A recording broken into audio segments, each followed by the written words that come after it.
Rationalize the following denominator.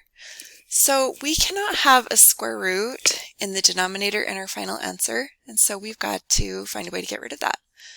Well, when you have an expression in the denominator like this, you can't just multiply by square root of 5, or you'll be left with a square root of 5 multiplied by x. And so what we need to do here is multiply by the conjugate. So the conjugate is just the same expression, except we change the sign in the middle. So in this case, it would be the square root of 5 plus x. Okay? Now, when we multiply that by the bottom, we have to multiply by that by the top just to keep the same value. So we'll multiply that here.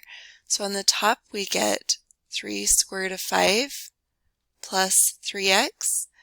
In the denominator, we're going to FOIL this out. So square root of 5 times square root of 5, well, when I multiply a square root by itself, I just get itself. So 5.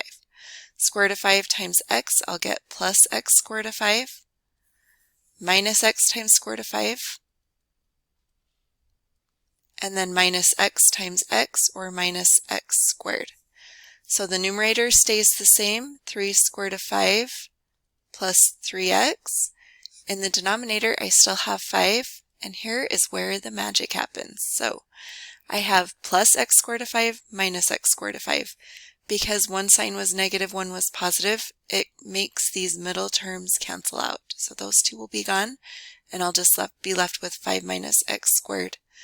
Notice there is no square root in the denominator, and so mission accomplished. That's exactly what we wanted. This will be our final answer.